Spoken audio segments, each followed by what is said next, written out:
नीरज बाबू के बारे में एक खासियत थी। अगर आज भी जब हम लोगों से उनकी बात करते हैं तो हमें किसी को उनके लिए फोर्स नहीं करना पड़ता है। प्रशासन आपका, अधिकारी आपके, आईओ आपका, एफएसएल आपका, सब कुछ आपका।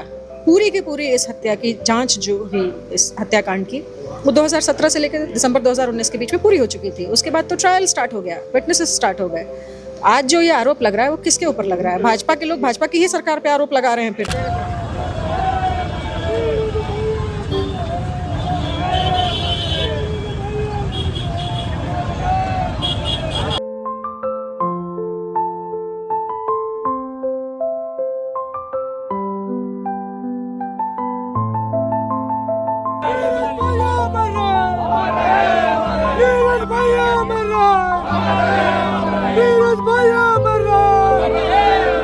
लोगों ने कैंडल मार्च निकाला। ये जो भीड़ हम लोगों ने आज देखी, और हम तो मौजूद थे बकायदा, मुझे इतनी भीड़ थी, उनको तैयारी थी या लोग स्वतः आए हैं? मेरी जो सिस्टर इन लॉ है वो आती है बहुत ज़ोर से और मैं बहुत डर जाती हूँ। मैंने कहा अचानक से क्या हो गया, क्यों? तो उसने बोली भैया, भाभी किसी ने भैया को गोली मार दी। तो मेरे पास कुछ बचा भी नहीं है डरने के लिए, कुछ छोड़ा नहीं है इन लोगों ने मेरे पास। तो क्योंकि वो आपकी राजनीति से सरोकार नहीं रखते थे। क्या था आपके पास? सब कुछ था। ये सब करने की कोई आवश्यकता नहीं थी आपको। मुझे लगता है अगर आपका दुश्मन का भी बच्चा होगा, उसने आपके साथ बहुत बुरा किया होगा ना, तो भी आप उसके साथ ऐसा नहीं कर पाएंगे जो उसने बताया और जिस तरीके से लोगों ने किया, और ऐसे व्यक्ति के साथ किया जिसकी कहीं कोई गलती नहीं, जिसका कहीं कोई दुश्मन नहीं। ट्रेड यूनियन के नाम पे सब अपनी अपनी दुकान यहाँ चला रहे थे, रंगदारी मांगने की दुकान चला रहे थे। उस प्रथा को उन्होंने जो है तोड़ा, उस प्रथा को बंद किया। श्रमिकों को उनके हकों के बारे में बताया कि आप अपने लिए भी लड़ सकते हैं। ऐसा नहीं था कि रघुवर दास जी मेरे पति को जानते नहीं थे, निश्चित तौर पर जानते थे। उन्होंने इस बात का बिल्कुल आश्वासन दिया था कि भाई जांच एकदम निष्पक्ष होगी। आज जो जांच हुई है, फिर हम इसका क्या बोलें? हम किसके पास जाएं सवाल पूछने के लिए? जब ये घटना हुई थी तो मैं शायद आपको बता भी नहीं सकती कि किस तरीके से धनबाद का दिल दहल गया था। 21 मार्च 2017 शाम के लगभग 7, साढ़े 7 बजे, साढ़े 6, साढ़े 7 के बीच में धनबाद में एक बड़ी घटना घटती है। धनबाद के पूर्व डिप्टी मेयर नीरज सिंह की हत्या होती है। उसके बाद पूरा धनबाद सहम जाता है, और उसके 8 साल, साढ़े 8 साल बाद एक फैसला 27 अगस्त 2025 को आता है, जिसमें जिन लोगों को आरोपी बनाया गया था उनको बाइज्जत सच के अभाव में बरी कर दिया जाता है। आरोप किन पर था? आरोप था झरिया के पूर्व विधायक संजीव सिंह पर। तो ये आरोप उन पर था। 8 साल तक वो जेल रहे, 8 साल तक केस चले, बहुत कुछ हुआ उस पूरे सुनवाई के दौरान। लेकिन 27 तारीख को जब जजमेंट आता है तो तमाम लोग एक सवाल पूछने लगते हैं कि आखिर नीरज सिंह को किसने मारा, क्योंकि जिन लोगों पर आरोप था उनको पूरी तरीके से रिहा कर दिया गया सच के अभाव। शूटर्स गिरफ्तार होते, सब कुछ होता है। हमारे साथ बात करने के लिए पूर्णिमा नीरज सिंह है, नीरज सिंह की पत्नी है, और जब से ये जजमेंट आया, जब से ये फैसला आया, तब से खुद ये भी अचंभित हैं। मैडम, पहले तो धन्यवाद समय देने के लिए। दूसरे ये कि आपको न्यायालय ने जो फैसला सुनाया उसको लेकर आपका क्या है? ये जो फैसला है इसमें सिर्फ मेरी ही बात नहीं है। अगर आप देखेंगे, आप बात करेंगे, तो मुझे नहीं लगता कि धनबाद और इनको जानने वाला कोई व्यक्ति इस फैसले के साथ खड़ा हो सकता है। खड़ा होना तो बहुत दूर की बात है, कोई इसको एक्सेप्ट भी नहीं कर सकता कि फैसला ऐसा आया है। इतनी बड़ी त्रुटि, वो भी एक माननीय न्यायालय द्वारा जो किया गया है। मैं जानती हूँ कि मैं न्यायालय पे, न्यायिक प्रक्रिया जो है उस पर एक सवाल, एक प्रश्न खड़ा कर रही हूँ, लेकिन प्रश्न खड़ा करने लायक अगर कार्य किया गया है तो प्रश्न खड़ा करने के लिए सोचने की ज़रूरत नहीं है। अगर एक व्यक्ति भी, मुझे ऐसा लगता है कि कहीं गलत हो रहा है किसी के साथ, तो अगर आप सही के साथ खड़े हैं तो आपको फिर सोचने की ज़रूरत नहीं होती है। और यहाँ तो खुद मेरे अपने पति और उनके जो साथी, जिनको मैं जब से शादी करके आई लगभग रोज़ देखती थी, रोज़ मिलती थी, रोज़ ही सबसे बातचीत होती थी, क्योंकि हर रोज़ वो उनके साथ ही घर से बाहर निकलते थे। किसी को कभी चाय बना के दे दिया, किसी से ऐसे ही बात हो गई। कुछ ऐसी बात है जो मुझे बाहर में नहीं पता चलती, वो अगर नहीं बताते तो मैं अशोक भैया से पूछ लेती थी। तो ये सारे अपने ही थे। और आज जब ये घटना हुई थी तो मैं शायद आपको बता भी नहीं सकती कि किस तरीके से धनबाद का दिल दहल गया था। हर एक व्यक्ति जो धनबाद में था वो किस तरीके से सहम गया था और कितना दुखी था। क्योंकि इनकी पहचान ना तो हत्या की राजनीति करने वाली थी, ना वो किसी बहुत बड़े घराने से आते थे, ये थी। इनकी पहचान ये थी कि इनके लिए हर एक व्यक्ति के लिए इनके मन में उतना ही प्रेम और सम्मान था, बराबर प्रेम और सम्मान था, चाहे वो किसी बहुत बड़े परिवार से आए, चाहे वो किसी श्रमिक के घर का एक बच्चा हो, सबके लिए एक समान सोचते थे, एक समान करते थे। विशेष करके आप जानते हैं कि कोयले की नगरी है, श्रमिकों की नगरी है, जो किसी ने कभी नहीं सोचा। ट्रेड यूनियन के नाम पे सब अपनी अपनी दुकान यहाँ चला रहे थे, रंगदारी मांगने की दुकान चला रहे थे। उस प्रथा को उन्होंने जो है तोड़ा, उस प्रथा को बंद किया। श्रमिकों को उनके हकों के बारे में बताया कि आप अपने लिए भी लड़ सकते हैं, आपके लिए कोई लड़ सकता है। तो ऐसे व्यक्ति के लिए कौन नहीं बोलेगा। और इतना हतप्रद करने वाला, इतनी बड़ी त्रुटि के साथ आया ये फैसला,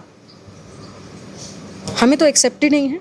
हम तो आगे जाएंगे जो भी फैसला आया है, क्योंकि संविधान ने बहुत सारे आपको अधिकार दिए हुए हैं और उन्हीं प्रदत्त अधिकार जो हमारे हैं उनका इस्तेमाल करके हम आगे जाएंगे और हम लड़ते रहेंगे इसके लिए।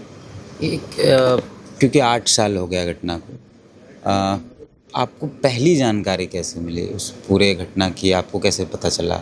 आप घर पे थे, वो उधर थे? तो उस दिन उनको घर से बाहर जाना नहीं था, ऐसे ही बहुत देर भी हो गई थी और यूजुअली होता यह था कि शाम को 4 बजे के बाद फिर निकलते नहीं थे कहीं। लेकिन अब पता नहीं उनके मन में क्या आया, लेट खाना खाया और उन्होंने बोला कि एक बार होके चक्कर मार के आता हूँ बाहर से। अच्छा, वो ऐसे व्यक्ति थे कि अगर आधा घंटा उनका फ़ोन नहीं बजा तो उन्हें बड़ा अजीब लगता था कि आज क्या हो गया, भाई आज कोई काम नहीं है क्या धनबाद में किसी को। और अगर नहीं भी कोई फ़ोन करेगा तो किसी के भी पास चले जाएंगे, कहीं भी बैठ जाएंगे, चाय पीने लगेंगे, बात करने लगेंगे। उस दिन वो घर से निकले और आने के पहले हमेशा मेरा एक आदत था कि मैं फ़ोन नहीं करती जनरली, कि मुझे नहीं पता कि कहाँ पर हैं, किससे बात कर रहे हैं, क्या कर रहे हैं, तो मैं हमेशा मैसेज करती थी। और उनकी एक आदत हमेशा होती थी कि मैसेज करते ही मैसेज आता था एग्जैक्टली वो कितने मिनट में घर पहुंच जाएंगे। वैसा उस दिन वो मैसेज नहीं आया। मैं थोड़ा बीमार थी, थकी हुई थी, घर पे ही थी। अचानक से रूम में मेरी जो सिस्टर इन लॉ है वो आती है बहुत ज़ोर से और मैं बहुत डर जाती हूँ। मैंने कहा अचानक से क्या हो गया, क्यों? तो उसने बोली भैया, भाभी, किसी ने भैया को गोली मार दी। अब ये सुन के तो यही लगा कि हो सकता है इधर उधर, पहले तो कुछ समझ में ही नहीं आया कि मतलब क्या, ऐसा क्या कर दिया इन्होंने, क्या कर दिया कि इनको कोई गोली मार सकता है। फिर हम तुरंत गाड़ी लेकर निकले। मैंने जब स्टील गेट में गाड़ी देखी ना तो वहीं से सारी उम्मीद मेरी ख़त्म हो गई थी, जिस परिस्थिति में देखी मैंने, क्योंकि रास्ता यही है अस्पताल जाने का। और हम सब सेंट्रल हॉस्पिटल पहुँचे। अंदर जाने की हिम्मत नहीं हुई वहाँ पर, जितना खून हमने देखा था। और मैं शायद बता भी नहीं सकती जिस तरीके से। और आप प्राइमरी विटनेस जो था आदित्य, घर का बच्चा था, और उसने सबको देखा था अपनी आंखों से। और जिस तरीके से उसने बताया था, मुझे लगता है अगर आपका दुश्मन का भी बच्चा होगा, उसने आपके साथ बहुत बुरा किया होगा ना, तो भी आप उसके साथ ऐसा नहीं कर पाएंगे जो उसने बताया और जिस तरीके से लोगों ने किया। और ऐसे व्यक्ति के साथ किया जिसकी कहीं कोई गलती नहीं, जिसका कहीं कोई दुश्मन नहीं। आपकी परेशानी सिर्फ इतनी कि वो व्यक्ति इतनी तेज़ी से आगे बढ़ रहा था और आपको हत्या की राजनीति करने के अलावा और कुछ आता ही नहीं है। और ये मैं नहीं बोल रही हूँ, ये इतिहास रहा है। इतिहास इस बात का साक्षी है। मुझे बोलने की ज़रूरत नहीं है। हर कोई डर से लोग ना बोले यहाँ पे। मुझे किसी से डर नहीं लगता है, मुझे किसी से तो डरने की ज़रूरत है। मेरे पास कुछ बचा भी नहीं है डरने के लिए, कुछ छोड़ा नहीं है इन लोगों ने मेरे पास। तो क्योंकि वो आपकी राजनीति से सरोकार नहीं रखते थे। क्या था आपके पास? सब कुछ था। ये सब करने की कोई आवश्यकता नहीं थी आपको। लेकिन ईर्ष्या जीवन में इतनी बड़ी बीमारी होती है जिसका इलाज नहीं है, और एक ईर्ष्या ने सब कुछ ख़त्म कर दिया है। इसमें सिर्फ नीरज सिंह नहीं थे, और 3 लोग हैं जिनकी जाने गई। एक यादव हैं, नाम है उनका, एक गट्टू महतो हैं, एक मुन्ना तिवारी हैं। उनके नाम का जिक्र नहीं होता बाकायदा, सिर्फ एक नाम का जिक्र होता है। लेकिन उस परिवार का क्या हालचाल है? कोई बातचीत है आपकी उस परिवार के लोगों का? वो मैंने आपको पहले कहा ना कि वो परिवार हैं। इन लोगों के साथ रोज़ का उठना बैठना था। आज भी घलटूदा की पत्नी, घलटूदा हमारे यहाँ गाड़ी चलाते थे और बहुत ही शांत व्यक्ति थे। उनकी पत्नी से बात होती है, आज भी वो काम कर रही हैं। हम ये सब आपको माइक पे हमको बोलने की ज़रूरत नहीं है, ये वो लोग बेहतर बता सकता है कि हमने क्या किया है और नहीं किया है। अशोक भैया हैं, उनकी धर्मपत्नी है, उनके 3 बच्चे, 1 बेटी और 2 बेटा। घलटूदा के 2 बेटे, एक की तो अभी शादी हुई। ये मुन्ना का परिवार, मुन्ना 2 भाई थे, मुन्ना छोटा भाई था, उसकी शादी होने वाली थी 4 महीने बाद ही, और चला गया। आज उसके बूढ़े माँ बाप हैं और परेशान हैं, बहुत परेशान हैं, तबीयत ख़राब है, लेकिन वो इस सिचुएशन में है कि नहीं है कि लड़ सकें। हम लड़ रहे हैं उनके लिए। हमने जब उनसे जानना चाहा कि क्या हम कुछ कर सकते हैं, तो उन्होंने एक ही बात बोली कि आप बस केस लड़िए, फ़िलहाल के लिए तो आप केस लड़िए, अभी हमें कुछ नहीं चाहिए। बाकी जो 2 परिवार यहाँ पर हैं, हमने भरसक प्रयास किया कि हमसे जो बन पड़े हम वो करें और आगे भी करते रहेंगे। तो अभी केस का जो फैसला है उसके बाद उनका क्या रिएक्शन है? टूट गए हैं वो बेचारे। वो उनका संघर्ष आप देख भी नहीं पाएंगे कि कैसे घंटू महतो जो थे वो गाड़ी चलाते थे, जो उससे मिला रहते थे, अपना परिवार पालते थे। आज उनकी पत्नी को हम जितना सपोर्ट कर पाए, आज उसके बाद वो यहाँ SNMCH में काम करती हैं, जो वहाँ से कमाती हैं, खुद के पैरों पर खड़ी हुई, 2 बच्चों को पाला, एक की शादी की, एक बेटे को पढ़ा रही हैं। बेटे कर लेंगे, लेकिन किसी का संघर्ष इस वजह से नहीं होना चाहिए क्योंकि आज मेरा मन किया मैंने किसी को मार दिया। ये तो गलत है ना। मैं क्या बताऊँ, आप जब उनसे बात करेंगे तो आपको समझ में आएगा कि वो किस उससे गुजरे हैं। मेरे सामने जो था वो मैंने किया। मेरे सामने था कि लड़ना ज़रूरी है। आज अगर मुंह मोड़ लेंगे तो हर किसी का मन ऐसे ही बढ़ जाएगा। आज जो आपने देखा, आज जो लोग जितना प्रेम से आए थे, वो किसी के ऊपर कोई दबाव नहीं था, कोई ऑर्डर नहीं पास किया था यहाँ से कि आप फलाना जगह हैं, आप फलाना पार्टी में हैं, आप फलाना यूनियन में हैं, आपको आना ही पड़ेगा, आपको अटेंडेंस लगानी है। वो सारे अपनी मर्ज़ी से आए थे। वो आए थे कि कहीं ना कहीं, और इनके अंदर हिम्मत थी कि ये सामने से आकर इन्होंने विरोध किया। पूरा धनबाद ऐसा है, विरोध तो है सबके मन में, अब कितनी हिम्मत है उनके अंदर नहीं है। सामने से ना करें लोग, लेकिन अंदर से सबका विरोध है। उनके मन में ये दुख ज़रूर है, सबके मन में। मैंने जो खोया उस वक्त, वो मैंने आज तक कभी किसी को नहीं बोला है, but I was expecting that time. और नहीं रहा, 2 महीने में बहुत बीमार रही उसके बाद। तो वो लॉस मेरे लिए एक साथ बहुत सारे लॉसेस हो गए। ये तो चले गए और जो उम्मीद थी वो भी चली गई। इसका फैसला आया, आज 1 तारीख है, आज आप लोगों ने कैंडल मार्च निकाला। ये जो भीड़ हम लोगों ने आज देखी, और हम तो मौजूद थे बकायदा, जो इतनी भीड़ थी, उनको तैयारी थी या लोग स्वतः आए हैं? नहीं, आपने देखा होगा कि सोशल मीडिया हैंडल से मैंने एक आग्रह किया था लोगों से। नीरज बाबू के बारे में एक खासियत थी, अगर आज भी जब हम लोगों से उनकी बात करते हैं तो हमें किसी को उनके लिए फोर्स नहीं करना पड़ता है। आप आम जनता से बात करेंगे, जहाँ उनकी बात आएगी लोग स्वतः आ जाएंगे हमें। और ये रघुकुल जो हम राजनीति करते हैं, वो कभी किसी को डर की या डरा कर ऐसी कोई राजनीति नहीं करते हम। आप प्रेम से आइए, आपको रहना है आप रहिए, आप नहीं रह सकते हैं आप जा सकते हैं। तो आज जो आपने देखा वो लोग स्वतः आए थे। सिर्फ एक आग्रह किया था हमने, अगर आपको लगता है आपके मन में कहीं हल्की सी भी एक है जगह नीरज बाबू के लिए, और आपको लगता है कि यह फैसला गलत है, तो आप ज़रूर आइएगा।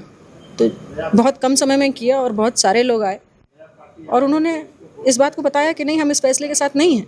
लेकिन मैं धन्यवाद उनका भी करती हूँ जो नहीं आए।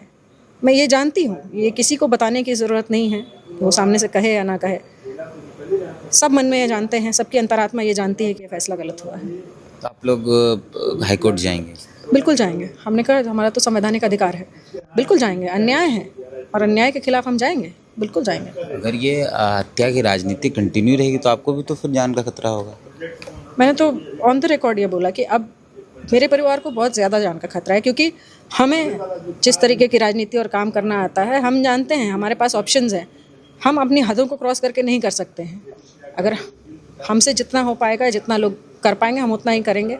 हम हत्या की राजनीति में, ना मेरे पति ने की है, ना मेरे घर में किसी ने की है। ये जो आप परिवार का बंटवारा देख रहे हैं, इसका कारण भी सबसे पहले यही था कि हत्या की राजनीति का साथ अब और नहीं दिया जा रहा था। परिवार के नाम पे बदनाम सब हो रहे थे, तो अलग हो गए। आज कौन सा ऐसा परिवार धनबाद में नहीं होगा जो नहीं पीड़ित है उन लोगों से। और उनकी यही विरासत है, डरा कर, धमका कर, मार कर, जो रास्ते में आया हटा दो। जब तक बाहर कर रहे थे तब तक तो फिर भी ठीक था, यहाँ तो घर में करने लगे। कौन रहेगा ऐसे घर में? 8 साल बाद जो फैसला आया, बहुत सुनवाई हुई, जांच चला, अनुसंधान हुआ, ट्रायल चला, सब कुछ, उसके बाद आप लोग को क्यों लगता है कि जो फैसला आया है वो एकदम मतलब बाइज्ड है, या आप लोग के हित में नहीं है, या उसके से आप लोग खुश नहीं? कोई तो एक पर्टिकुलर रीज़न होगा कि हाँ जज साहब ने 8 साल से हमें तो बहुत उम्मीद थी, और हमें उम्मीद सिर्फ न्यायालय से ही थी। लेकिन आप जानते हैं कि 21 मार्च 2017 उस समय भाजपा की सरकार थी, यहाँ पे भाजपा की सरकार में हत्या होती है। हम सीबीआई की डिमांड करते हैं। आज जहाँ कैंडल मार्च जहाँ ख़त्म हुआ वहीं पर हुआ, हज़ारों लोग वहाँ बैठे थे उस समय, डिमांड हुई। उसके बाद हम सब गए, पुराना विधानसभा जो था उसके बाहर हुई। उस समय जो आज नेता प्रतिपक्ष हैं वो भी थे उस धरना में। सीबीआई की मांग हो रही थी कि इस हत्याकांड की जांच जो है वो सीबीआई से हो। उस समय कुणाल शारंगी थे जेएमएम में, वो भी थे उसमें, सुबोधकांत चौहाई जी थे, सभी नेता लोग वहाँ उपस्थित थे, सभी ने मांग की। लेकिन सरकार ने उस समय नहीं मांगना, उल्टा उन्होंने एक एसआईटी का गठन कर दिया।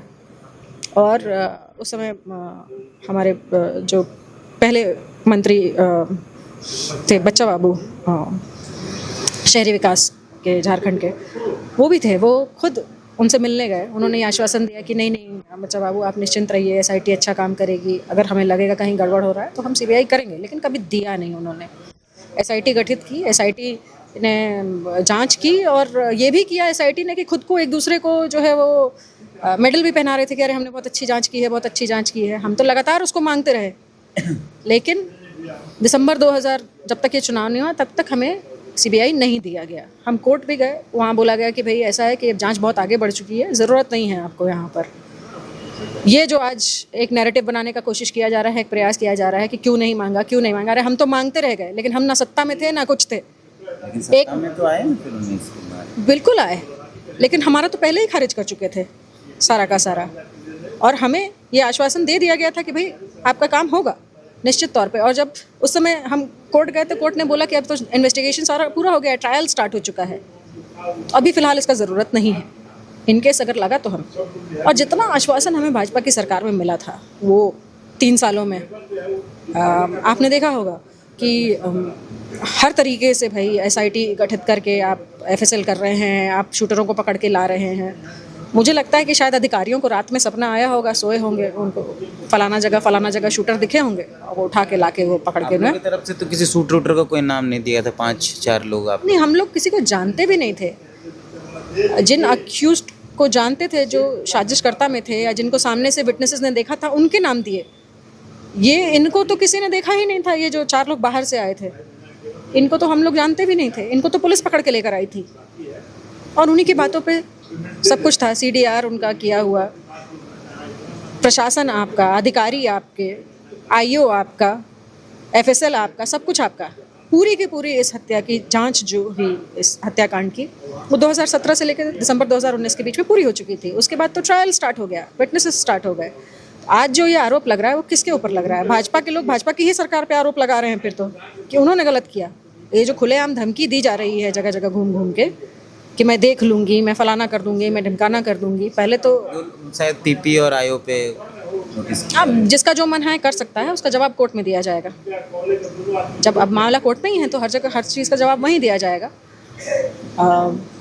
जिसके ऊपर आरोप लगा है वो निश्चित तौर पर इसका जवाब देगा। अगर ईमानदारी से काम किया है तो नहीं फंसेंगे, और नहीं किया है तो वो समझेंगे। तो ये नैरेटिव जो एक बनाने का बीमारी है लोगों का, वो पब्लिक में फैलाना चाहते हैं कि क्यों नहीं मांगा, क्यों नहीं मांगा। अरे हम तो मांगते मांगते थक गए।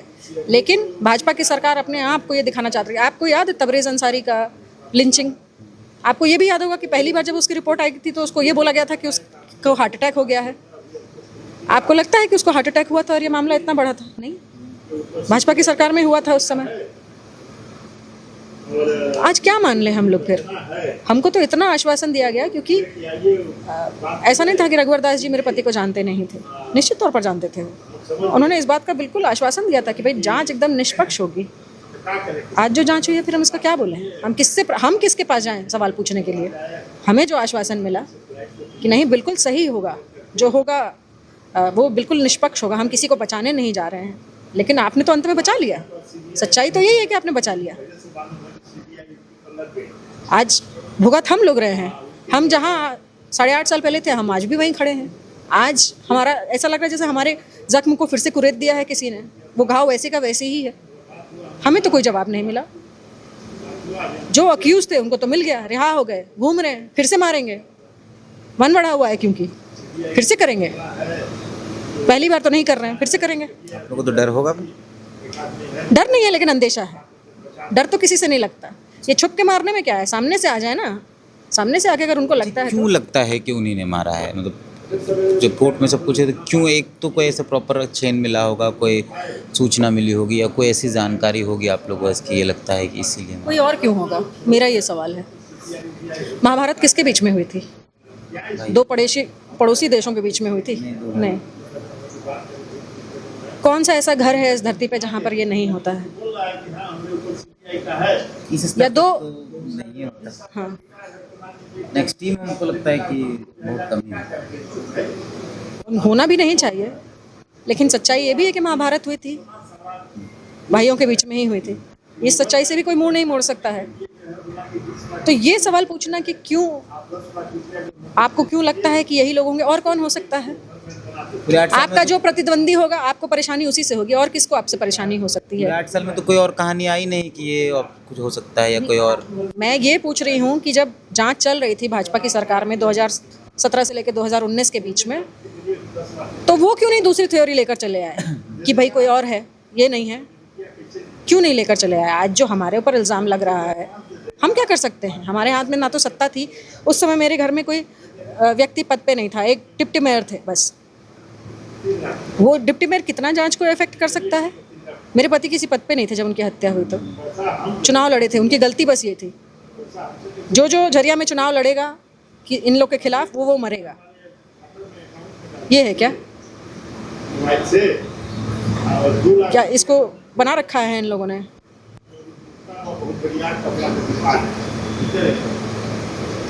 तो ये सवाल इनसे पूछना चाहिए कि सवाल किस पे उठा रहे हैं। आज रिहा हो गए तो उस जांच के लिए तो इनको धन्यवाद करना चाहिए ना खुद को।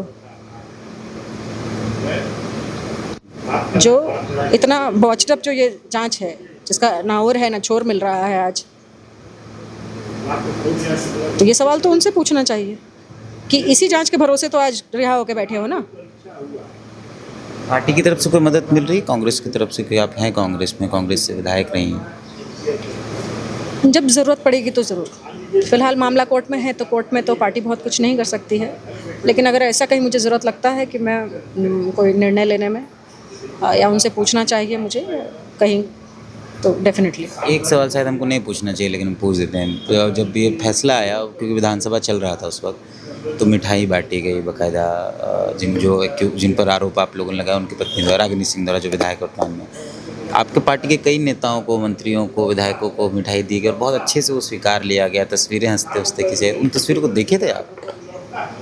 देखा है मैंने, लेकिन आप जानते हैं ना ये राजनीति है, बहुत विचित्र चीज़ है ये मेरा पर्सनल मैटर है, मैं उस पर प्रश्न नहीं कर सकती। लेकिन मैं एक चीज़ बोलूँगी, जो उन्होंने मिठाई एक्सेप्ट की वो तो अलग है। मिठाई बांटने वालों के बारे में मैं ये बोलूँगी कि अगर उनकी जगह मैं होती, मेरे घर के लोगों ने ऐसा कर दिया होता, तो मैं मिठाई नहीं बांटती। शर्म से सर नीचे करके चुपचाप रहती, कोर्ट का फैसला एक्सेप्ट करके कि चलिए ठीक है, रिहा हो गए, अच्छी बात है, जीवन दान मिल गया, शांति से रहते हैं। हम लोग अभी जब वहाँ थे कैंडल मार्च में, तो कई लोगों से बात की जो नीरज सिंह के समर्थक हैं, वो भी ये सवाल कर रहे हैं कि ये हम लोग जानना चाहते हैं कि नीरज सिंह को किसने मारा। नीरज सिंह ने खुद की हत्या तो खुद से नहीं की। उन समर्थकों के लिए क्या कहेंगे? क्योंकि अब वो भी लगता है कि थोड़ा उम्मीद खो रहे हैं। क्या उनको आप कहेंगे कुछ कि वो उम्मीद बनाए रखें, आगे लड़ेंगे आप लोग नीरज सिंह के लिए? क्योंकि अब लड़ाई तो सिर्फ आपकी रही नहीं, अब उनके समर्थकों की भी लड़ाई। नहीं, लड़ाई हमेशा से उनकी भी थी। अगर हम 8 साल तक इस बात को, आप समझिए कि घटना से लेकर आज तक हाई प्रोफाइल, ठीक है हाई प्रोफाइल, क्योंकि एक विधायक, एक डिप्टी मेयर, ये इन्वॉल्वमेंट है, ऐसा है वैसा है, पारिवारिक है, हाई प्रोफाइल, ठीक है। लेकिन जो प्रेम उन्होंने लगातार उनके जाने के बाद भी उनके साथ बना कर रखा, मेरी वजह से नहीं, सिर्फ उस व्यक्ति की वजह से। मुझे लगता है अभी आपके कार्यक्रम ख़त्म होने के बाद भी सबसे बात हो रही थी, और वैसा ही समर्थन है सबका। और मेरा समर्थन उनको ये है, ये विश्वास है कि मैं जैसे 8.5 साल मैंने लड़ा है, हर संभव प्रयास किया है कि उनके नाम को ज़िंदा रखा जाए, मैं आगे भी यही प्रयास करूँगी। अपना हर संवैधानिक अधिकार न्याय पाने के लिए जो मुझे इस्तेमाल करना पड़ेगा, मैं उसका इस्तेमाल करूँगी। और ये सिर्फ मेरी बात नहीं है, मेरे पति के साथ वो 3 बेगुनाह भी गए जिनकी कोई गलती नहीं थी। उनकी गलती ये थी कि वो मेरे पति के साथ थे। उनकी गलती ये थी कि वो मुख्य धारा से हट के उन्होंने इनको सपोर्ट किया था। उनकी गलती ये थी कि वो हमारे साथ थे। तो उनकी एक नैतिक जिम्मेदारी मेरे ऊपर है, वो भी मैं पूरी करूँगी। ना उनका साथ अभी तक छोड़ा है और ना छोड़ूंगी।